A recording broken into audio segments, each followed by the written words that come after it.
Oh boy, we're in the fancy new high-rise city area. That means new things to do. Vendi Century? Vendi Century? When it's spelled with R-E at the end, it's still just center. It's just... Center? Wow. Then why isn't it just ER then, huh? It's fancy / archaic spelling? I don't know. It's more Britishy. Sorry. Britishy? Yeah, Basically, they do R-E's still. Spell things correctly, London. When a town is trying to make something look formal and city-ish, they use that spelling of it. It's kind of, it's kind of like sticking E at the end of old.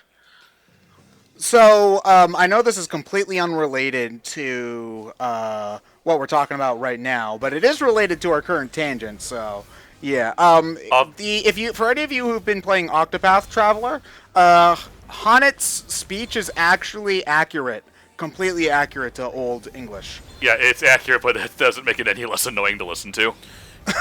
Ryan, dost thou not enjoy it? Her manner of Okay. Does mother know you weareth her drapes? But it's a little jarring though, considering that she doesn't live too far from another township that doesn't have that accent in the slightest. Hey, Yeah. they're bumpkins that live in the woods. All right. Okay. Also, Didn't you ever John- play Dragon Warrior, John? I'll give John that. No. Because, I'm a fan of another series that uses Old English a lot. That series being the Ultima series, but it's also very consistent with it. Everyone in the goddamn world speaks Old English, so... Also, yeah. did anyone else like Silver the Hedgehog Super Machine Gun Table Attack? This is that in minigame form. You don't throw as many though. You're just grabbing a few boxes at a time. Is that the entire point of the rainbow attack? Is that you to grab shit? That's the energy field that you grab anything nearby. Okay. But you can only grab up to 3, and then you can upgrade it to 4 or 5, etc. And then hurl it at enemies. Okay, so they limit it so that you don't overwhelm yourself, I guess. Yeah, and or overload the engine. Yeah. It's the Vita. It's the most powerful handheld ever made, but it still can only do so much, John. But can you launch an object and then hold on to that object to go with that object that you launched? Of course, each of these counts as one object, because they're not boxes, they're box-shaped molecules. I mean, not entirely What? wrong. Yeah, each of those objects was 3 crates apiece. There's another one Yeah. here that's like 4 little crates. It's one object. It all gets thrown in the same direction. It just... Oh, I see what you mean. Yeah, Okay. it drifts apart when you lift it as a visual effect, but it's one throwing object that hits with the impact of one object. Got that little barrel ricochet going on there. Yep. Gonna hurl these These, on the other faceless hand, Ming paws. are separate. Oh, you can just walk with them into the field, and that Yeah, works. it's faster when you're that close. It's faster to just walk in and then try to stop and aim. Yeah. Well, that's not very exciting. Well, it works. Anti-gravity delivery woman. Hey, man, Anti-grav your FedEx. pizza's here. I'm sorry, it got flipped around so much the sausage is now part pepperoni. But still, it's here. Less than 30 minutes. The toppings are on the box. Am I supposed to eat the box? Yes. The box is now pizza. There's a it's reason. Little Caesars. People says it tastes like cardboard so much. Hey, it's screw actual you. It's cardboard. Sicilian. It's there's a reason there's that little there's that thin sheet of like paper at the bottom of your pizza box. It's so that the pizza doesn't stick to the box. But if the pizza gets flipped over, if the pizza box gets flipped over, that whole intention is thrown out the window. Well, no, because that's also why they put that little plastic circle there in the center, so that That's the box not gonna help if the collapse. box is actually flipped upside down. Yeah, but the center of the pizza will be fine. I guess. Yeah, but yeah, this is a very big and very vertical area of town. Well, it sounds perfect for what your character can do. Yeah, but that also means they're hiding a lot of shit in corners you're not normally going to be looking at. Yeah, Yeah, fuck the police. It also makes the prospect of using a map to find the collectibles a bit troublesome because there's more verticality, more vertical stacking on the locations. So once you Yeah. found that part of the map, you have to search high and low. And you don't have any sort of collectible radar or some other shit? No, you do in the next. You Just- can get one in the next game.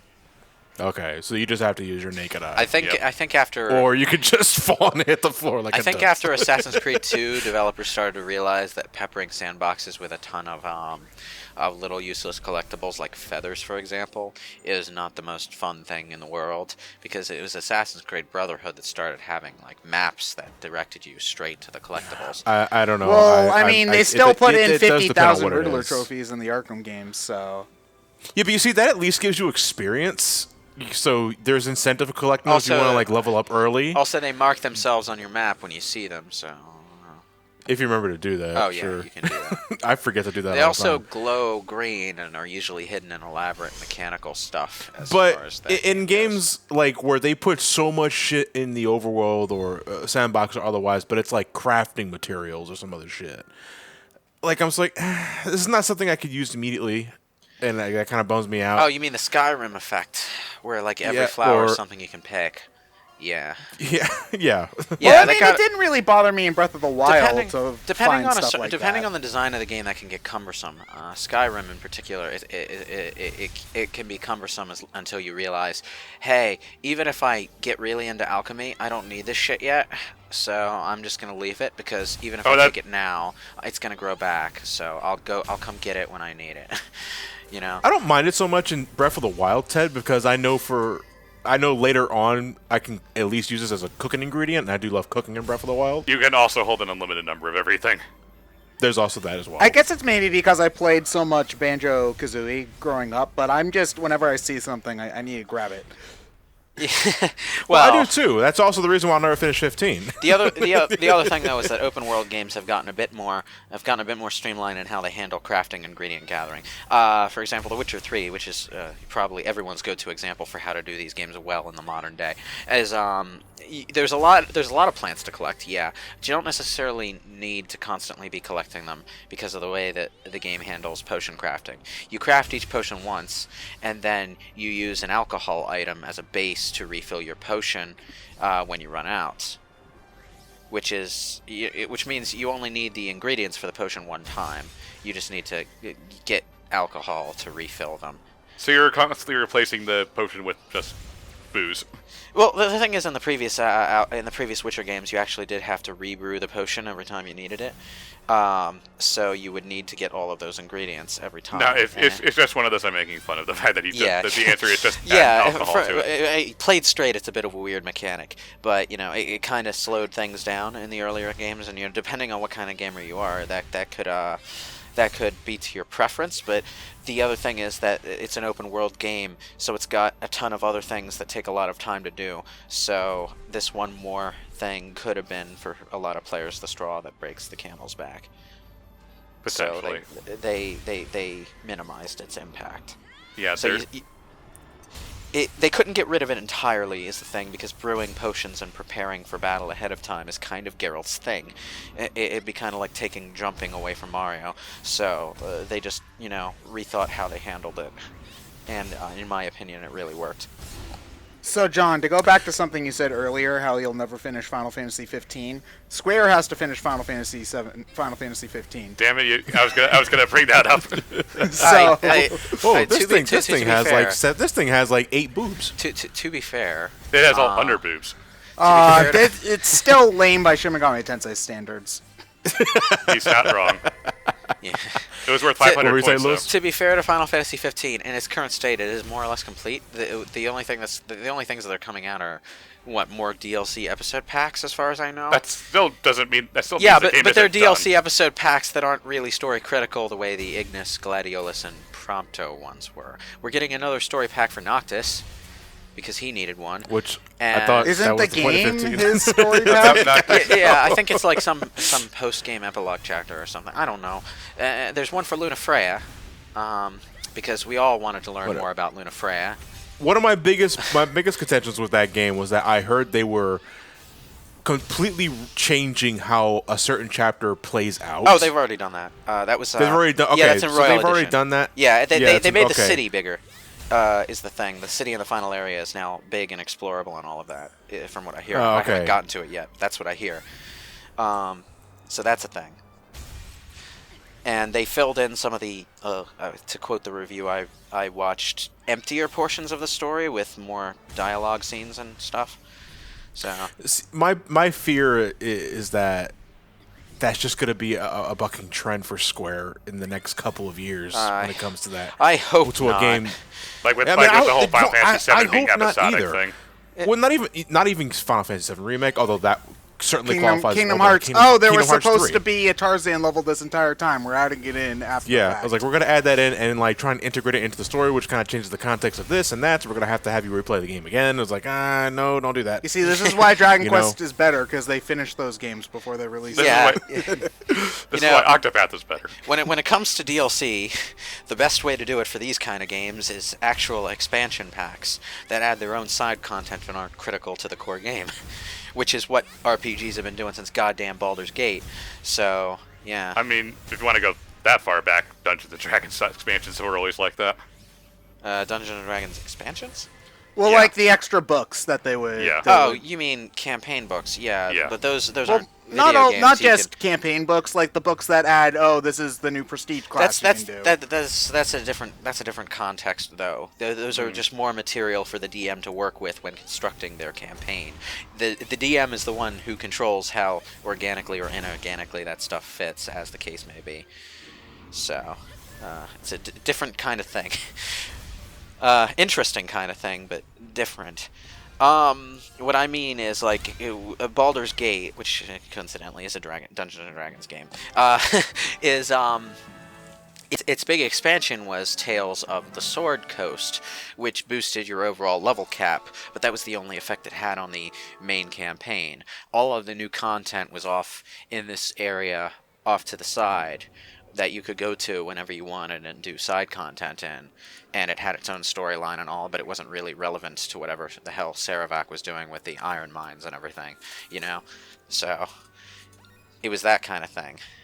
And I think Baldur's Gate 2 had Throne of Ball, which if I... Dur's Gate. No. Throne of Ball was... There's Gate. What? Baldur's Gate. There's Gate. It's You keep ending your sentences on ball. no, when it's you're a talking different about ball. It's Baldur's spelled Gate. Bhaal. It's the name of the god of murder. Okay. Oh, okay. It makes more sense if you've actually played the game, because the whole storyline has to do with like the mortal progeny of the god of murder trying to take his throne after he died. What the fuck's happening? It's an interesting story, and I recommend everyone play it. But Throne of Ball was a sort of epilogue chapter. But it would also, when you installed it, I think, it also upped the level cap in the main game to 40 and gave you some new classes to mess around with, so when you replayed the game, you could play the new classes, that kind of thing. This is in opposition to the way the enhanced editions handled new content, where they stuck it directly in your path, so you had no choice but to run into it. Which kind of broke the flow of certain sections of the game. So I kind of understand why some people were not on board with that, even though I kind of liked the new characters when I got to them. It was kind of like playing old Baldur's Gate mods, except the old Baldur's Gate mods usually had the courtesy to put the character off to the side somewhere where you wouldn't necessarily run into them on your way to the main story quests. You know.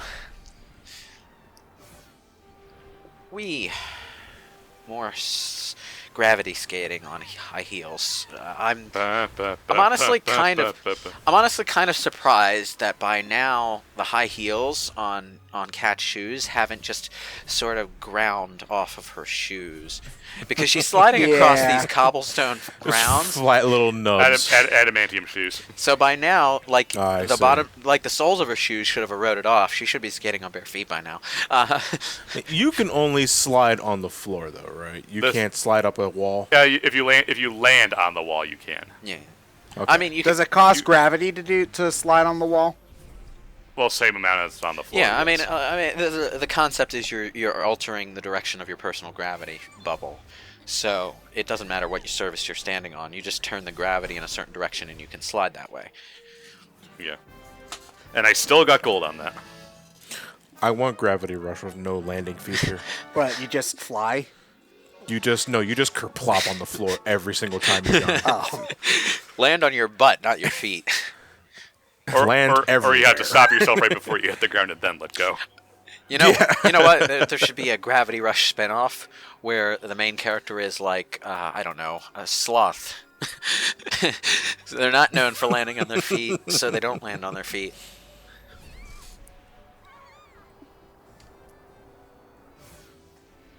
And down we go. There it is. Yeah, this has a lot of just under toes, over toes. Just there's a lot of places to hide things in this map, which is why it's the most annoying to traverse, really. I do like this little detail. Why Where does there's she like this spank? display of an old vehicle or something. Oh no, Or yes, that's it's that's an She actual closes the vehicle. trash can lid and then smacks It's an it. actual vehicle. I thought it was like on display. Oh, Now, you get the side missions by powering up stuff along the city. that's. I thought it was on display. It looked like a display, but it's a dock. It's. Did they do that on purpose or what? Yeah. Okay. Well, if it doesn't work anymore, it might as well look cool while it's not working. No, it's just like I you see that kind of guess. stuff in the real world a lot, where there's like an old car that's on display out in the middle of a town in some historic district. That's a thing that people do. It's charming. I like it. Well, that's Georgia Tech with its Model A. Yeah. Or conventions with their Jurassic Park Jeeps. Batmobiles. Speed races Mystery for Mach 5. machines. Whenever I go to a convention, I look for the Jurassic Park cars because they're going to be there, and they're never any less awesome. I mean, This will make a great Twitter profile so you picture. like 1992 Jeeps. yeah. Everyone likes 1992. when they have Jurassic Park, when they have Jurassic Park paint on them, I do. Everyone likes 1992 Jeeps. That's why Jeeps haven't really changed their appearance since 1990s. I mean, there's other models of Jeep, but you're always going to find those classic-looking Jeeps because, well, Yeah, the old Jeep, like you kind of see, like the Jeep and the Volkswagen Buggy are never going to look majorly different than the old version. oh sure, they'll have newfangled models that look different, but they'll always keep the classic-looking ones around because people like them.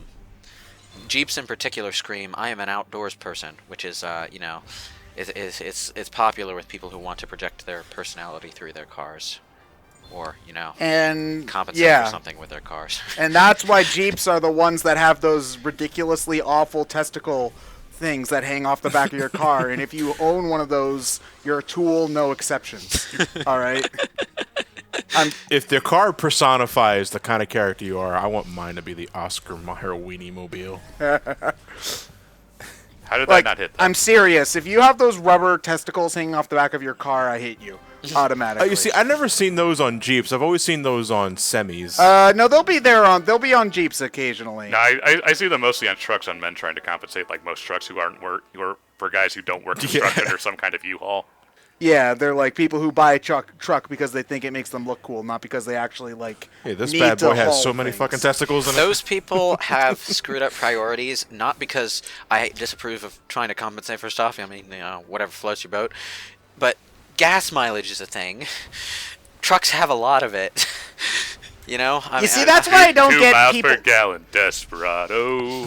That's why I don't get people making fun of Priuses. It's like, okay, you're gonna make fun of people for not paying, for paying half as much on their gas. Okay, wow, you're so cool for paying extra $300 a month on I mean, gas. my Kia Soul is a pretty. And making the environment worse. My Kia Soul is a pretty small vehicle. I mean, it's a cool-looking vehicle, sort of, but it's boxy and small. So, a lot of people probably would think that looks weird for a car. I'm fine with it. It's got good mileage for what it is, Like honestly, I'm not a car person. I don't know or care how they work. If it's safe, efficient, and gets me from point A to point B, I really don't care. Yeah. Well, Same. the other thing is that the aesthetics of cars and computers and everything is more of a changes with the times thing. You remember what old computers used to look like? Well, you can't really even see an accurate version of that anymore because all the plastic's yellowed. so you can't even really get the classic look anymore. Not untrue, you're right, but like everything was, a box with a monitor on top, and it was all white plastic, and they were rounded. And then when you bits and tell everything. your parents or grandparents to turn the computer off because it froze, they turn up the monitor and not the computer. Ugh. Yeah. You see, Nowadays, like everything is a tower, everything is black, everything is either square and featureless if it's an office computer, or really try hard and glowy if it's a gaming thing. Stop doing that. It's ugly. you see, I'll take all of those over the early 2000s era with the ridiculous plastic See-through kind of see-through. Like, I mean, I do have a soft spot for like the see-through plastic kind of stuff, like the see-through plastic purple N64 controllers and Game Boys and stuff like that. But that's 100% nostalgia. Objectively, it's a terrible look, and it should die. And I'm glad it died. Objectively, it's a terrible look.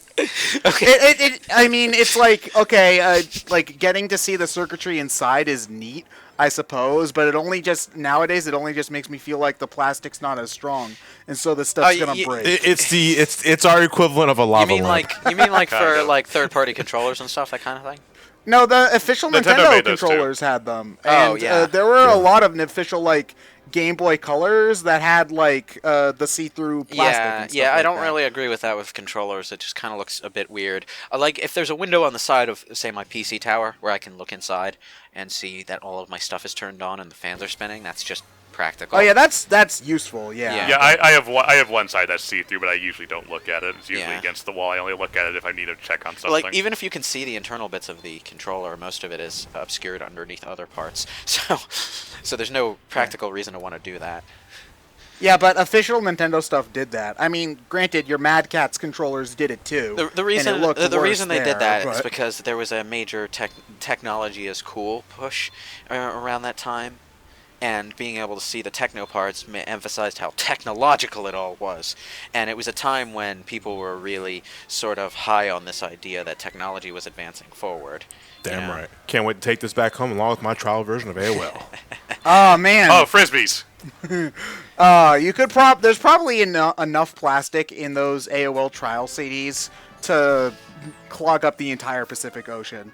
Like Oh man, that's Oh, at man. least a good 30% of why global warming is a I problem. think like in Stardew Valley you could fish and actually Oh find yeah, you flish up the Jojen. the JoJoNet trial CDs that were all thrown in the water. It was a I found it funny. It was a low key joke, but it was hilarious to me because I remember those discs. They were at like every store, and they came in the mail all the goddamn time. There were so fucking many of them. How did people ever even pay for AOL internet, considering how many hours that they gave away for free? I don't think they did. No, there was a monthly service fee. Yeah, but like, did anybody actually pay, or did everybody just keep I on think- using free Well, trial no, because CDs? unless you kept remaking, you had to keep making different accounts if you wanted to keep People doing that. do that though. Yeah, but Yeah. you know, I'd imagine- here's yeah, the but thing. I It was didn't. all phone line stuff, right? Yeah, So back then. they could track what number the accounts were coming from. That is true. It's not like nowadays where if someone blocks you on Twitter, all you have to do. Well, is make a nowadays you can Gmail use account. frickin' IP address proxies and disguise yourself that way. Proxy so servers. It's a little Yeah. easier to abuse that shit than it actually was back then.